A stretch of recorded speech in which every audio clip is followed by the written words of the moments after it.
শিবিরের অতীত কর্মকাণ্ড নিয়ে অনেক প্রশ্ন রয়েছে এবং তাদের সেন্ট্রাল বডি বলেন কিংবা ইউনিভার্সিটি বডি বলেন কাউকে তো আমরা চিনি না, সেহেতু এই আলোচনা করাটা একটা অপ্রাসঙ্গিক। কিন্তু হঠাৎ করে যেভাবে ছাত্রলীগে লুকিয়ে থেকে তারা হঠাৎ করে আত্মপ্রকাশ করছে, এটি সোশ্যাল মিডিয়ায় খুবই নিন্দনীয়ভাবে উপস্থাপিত হয়েছে এবং সাধারণ শিক্ষার্থীরা এটা ভালোভাবে নেয়নি।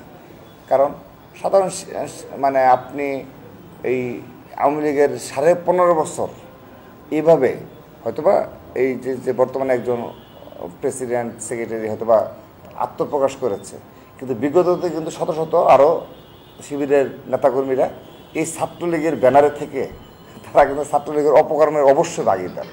তো এই ভাগিদারের অংশীদার তারা হয়েছে, তো সেজন্যে অবশ্যই তারা ধিকৃত হয়েছে এবং আগামীতেও সাধারণ শিক্ষার্থীদের নিকট এই শিবিরের এই ধরনের কর্মকাণ্ডের কারণে অবশ্যই তাদেরকে ধিকৃত হতে হবে। আরও 1 জুলাই থেকেই ছাত্রদল আনুষ্ঠানিক ঘোষণা দিয়ে আমরা এই আন্দোলনে অংশগ্রহণ করেছি।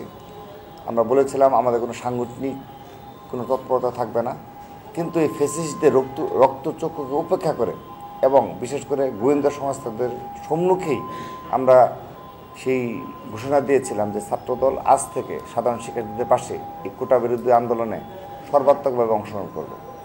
কিন্তু অপরপক্ষে লক্ষ্য করে দেখুন, এরকম সমন্বয়ক হিসাবে থাকুক অল্প কিছু, হয়তো তারা অল্প কিছুভাবে আন্দোলনে ছিল, কিন্তু আমি ব্যক্তিগতভাবে মনে করি সর্বশেষ এই তারা যেভাবে কৃতিত্ব দাবি করছে, বিশেষ করে জামাতের আমির এবং শিবিরের নেতৃবৃন্দ কিংবা সোশ্যাল মিডিয়ায় ফেক আইডি খুলে যেভাবে শিবিরের তৎপরতা চালায়, মানে সব কিছুই একটা গোপন ভাব আর কি। তো যেভাবে আপনি তৎপরতা চালিয়ে এই বৈষম্যবিরোধী ছাত্র আন্দোলনের কৃতিত্বটা তারা দাবি করে যে এই আন্দোলনে তাদের অন্যতম অংশীদার, এটি খুবই নিন্দনীয়।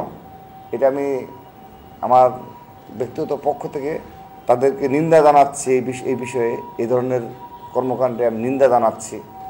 আপনি লক্ষ্য করে দেখুন, আমরা আমাদের যারা শহীদ হয়েছে তাদের তালিকা প্রকাশ করেছি। ছাত্রদলের পক্ষ থেকে কিন্তু আনুষ্ঠানিকভাবে আমাদের কতজন শহীদ হয়ে তালিকা প্রকাশ করেছি, কত হাজার আহত হয়েছে আমরা সেটাও কিন্তু সোশ্যাল মিডিয়ার মাধ্যমে আমরা মিডিয়াকে নিয়ে গিয়ে পঙ্গু হাসপাতালে, ঢাকা মেডিকেল কলেজে, পিজি হাসপাতালে, আমরা পঙ্গু হাসপাতালে এই পর্যন্ত 4 বার শুধু ছাত্রদলের পক্ষ থেকে আমরা আর্থিক সহযোগিতা প্রদান করেছি এবং প্রতিবারই কিন্তু মিডিয়া ছিল আমাদের সাথে।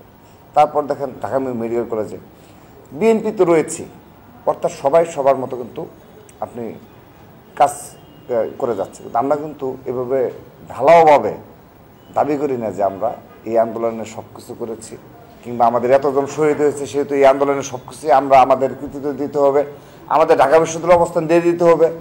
হ্যাঁ, আমাদের এই টিএসসিতে আমরা আমাদের এটা করব কিংবা ন্যাশনাল পর্যায়ে এটা, আমরা তো সেরকম কথাই বলছি না। শুধু তাই নয়, আপনার বিষয় লক্ষ্য করে দেখবেন জামাতের আমির যেভাবে শুরু থেকেই এই বৈষম্যবিরোধী আন্দোলন এবং দেশের রাজনৈতিক প্রেক্ষাপট নিয়ে যেভাবে সোচ্চার হয়ে মানে একটি কৃতিত্ব দাবি করার মতো জায়গায় রয়েছে, অপরপক্ষে আমি বিএনপি শীর্ষ কমান্ডারদের কথা বলবো, আপনি কখনো লক্ষ্য করে দেখবেন তাদের বক্তব্যে কোনোদিন তারা কি এইসব বলে।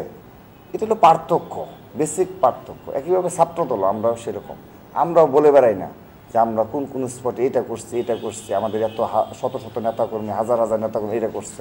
কিন্তু এই দেশের সাধারণ শিক্ষার্থীরা ধীরে ধীরে বুঝতে পারছে এই ছাত্রদলের কী ধরনের ত্যাগ শ্রম ঘাম ছিল, কতজন শহীদ হয়েছে।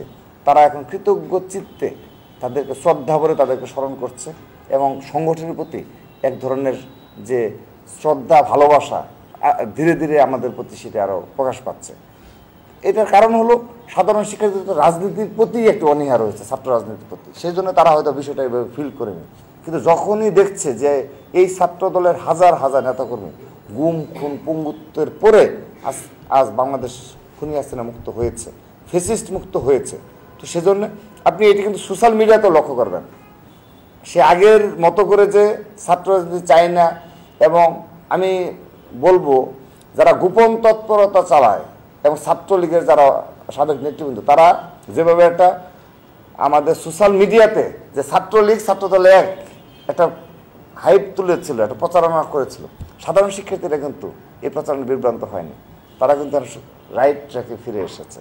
তারা কিন্তু আপনি লক্ষ্য করে দেখবেন এখন এই ছাত্রদলের কী ধরনের এই ত্যাগ শ্রম ঘাম রয়েছে সেগুলো তারা অকপটে স্বীকার করছে।